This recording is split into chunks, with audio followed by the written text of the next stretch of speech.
ইশরাকের সমর্থকেরা তারা কিন্তু অবস্থান নিয়েছেন প্রধান বিচারপতির যে বাসভবনটি রয়েছে রাজধানীর কাকরাইল মোড়ে, প্রধান বিচারপতির বাসভবনের ঠিক সামনেই তারা এই মুহূর্তে অবস্থান নিয়েছে, অর্থাৎ রাজধানীর কাকরাইল মোড়ে তারা অবস্থান নিয়েছেন। এখানে বিএনপির বিভিন্ন স্তরের নেতাকর্মীরা তারা কিন্তু এসেছেন এবং তারাও কিন্তু এই যে অবস্থান কর্মসূচি যেটি চলছে নেতাকর্মীদের সেই অবস্থান কর্মসূচি তারা যোগ দিয়ে একাত্মতা প্রকাশ করেছেন। ঢাকা দক্ষিণ সিটি কর্পোরেশনের মেয়র হিসেবে বিএনপি নেতা ইশরাক হোসেনকে শপথ না পড়ানোর নির্দেশনা চেয়ে করা রিট খারিজ করেছেন হাইকোর্ট। এই আদেশের বিরুদ্ধে আপিল করার ঘোষণা দিয়েছেন আবারও রিটকারী আইনজীবী কাজী আকবর আলী। আজ সকালে হাইকোর্টের বিচারপতি মোহাম্মদ আকরাম হোসেন চৌধুরী ও বিচারপতি দেবাশিস রায় চৌধুরীর বেঞ্চে এই রিটটি খারিজ করে দেন। এদিকে একটি সংবাদ সম্মেলনে বিএনপি চেয়ারপারসনের উপদেষ্টা barrister M A Mahbubuddin Khokon তিনি জানিয়েছেন আদালত মামলা খারিজ করায় ইশরাকের শপথ নেওয়ার কোনো বাধা রইল না। আগামী ২৬ মে এর মধ্যে তাকে শপথ পাঠ করাতে হবে এবং শপথ না পড়ালে আদালত অবমাননা হবে বলেও তিনি আসলে জানিয়েছেন এবং হাইকোর্ট সংশ্লিষ্ট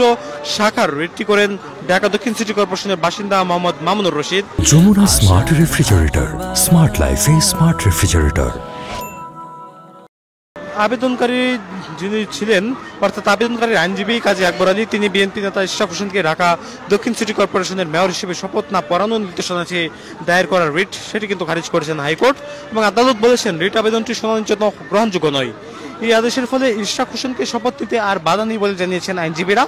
এবং বৃহস্পতিবার আজকে বিচারপতি মোহাম্মদ আকরাম হোসেন চৌধুরী ও বিচারপতি দেবাশিস রায় চৌধুরীর হাইকোর্ট বেঞ্চে এই আদেশ দিয়েছেন যেমনটি আপনারা দেখছেন এবং আদালতে ইশরাকের পক্ষে শুনানি করেন ব্যারিস্টার মাহবুবউদ্দিন খোকন ও ব্যারিস্টার কায়সার কামাল। তাদের সহযোগিতা করেন barrister A K M Ehsanur Rahman ও ব্যারিস্টার মাকসুদুল্লাহ। রিটের পক্ষে শুনানি করেন অ্যাডভোকেট মোহাম্মদ হোসেন, রাষ্ট্রপক্ষে শুনানি করেন deputy attorney general Mahfuzur Rahman মিলন।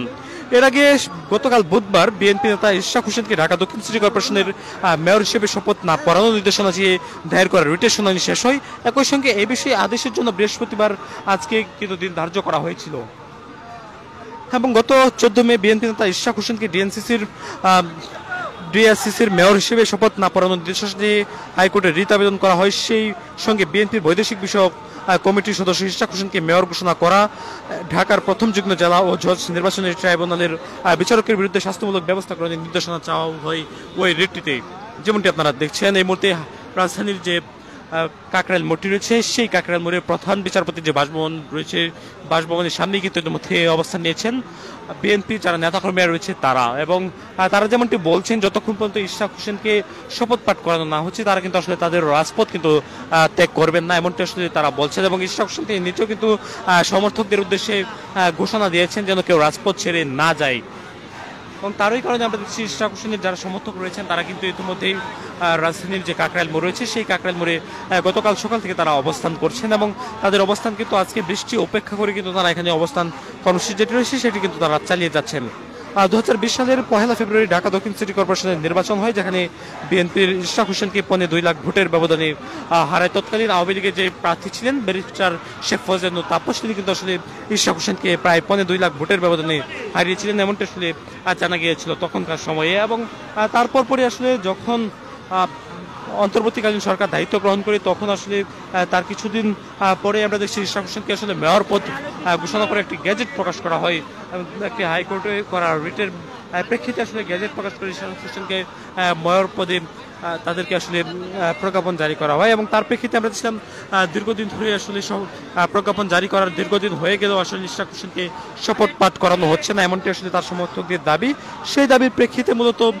গতকাল থেকে ইশরাকের সমর্থকরা তারা নগর ভবনের সামনে থেকে এসে তারা অবস্থান নিয়েছেন রাজধানীর কাকরাইল মোড়ে এবং তারা এখন পর্যন্ত রাজধানীর ঠিক কাকরাইল মোড়ে তারা অবস্থান কর্মসূচি যেটি রয়েছে সেটি কিন্তু তারা পালন করছেন। আপনাকে জানিয়ে রাখি ইশরাক হোসেনকে ঢাকা দক্ষিণ সিটি কর্পোরেশনের মেয়র হিসেবে শপথ না পড়ানোর নির্দেশনা চেয়ে করা রিট যেটি করেছিল হাইকোর্টে সেইটি রিটটি কিন্তু খারিজ করে দিয়েছেন হাইকোর্ট এবং এই আদেশের বিরুদ্ধে আপিল করার আবারও ঘোষণা দিয়েছেন রিটকারী আইনজীবী কাজী আকবর আলী। তিনি সকালে হাইকোর্টের বিচারপতি মোহাম্মদ আকরাম হোসেন চৌধুরী ও বিচারপতি দেবাশিস রায় চৌধুরীর বেঞ্চে এই রিটটি খারিজ করে দেন। এদিকে একটি সংবাদ সম্মেলনে বিএনপি চেয়ারপারসনের উপদেষ্টা ব্যারিস্টার মাহবুব আলম খোকন তিনি আদালতের আদালত মামলা খারিজ করা ইশরাকের শপথ নেওয়ার কোনো বাধা রইল না বলে তিনি কিন্তু আসলে জানিয়েছেন। এবং তারই প্রেক্ষিতে আমরা দেখছি ইশরাক হোসেনের যারা সমর্থকেরা তারা কিন্তু সকাল থেকে এই যে এলাকাটি রয়েছে অর্থাৎ প্রধান উপদেষ্টার বাসভবন অভিমুখী যে স্থানটি রয়েছে সেই স্থানে তারা অবস্থান নিয়ে তারা কিন্তু আনন্দ উল্লাসে তারা ফেটে পড়েছেন এবং তারা কিন্তু স্লোগানে পুরো এলাকা উত্তাল করে তুলেছেন যেমনটি আপনারা দেখছেন। ইশরাকের সমর্থকেরা যেমনটি বলছেন যতক্ষণ পর্যন্ত আসলে তাদের দাবি পূরণ না হচ্ছে ততক্ষণ পর্যন্ত আসলে তারা রাজপথ ছাড়বেন না, তারই কারণে তারা রাজপথে অবস্থান নিয়েছেন।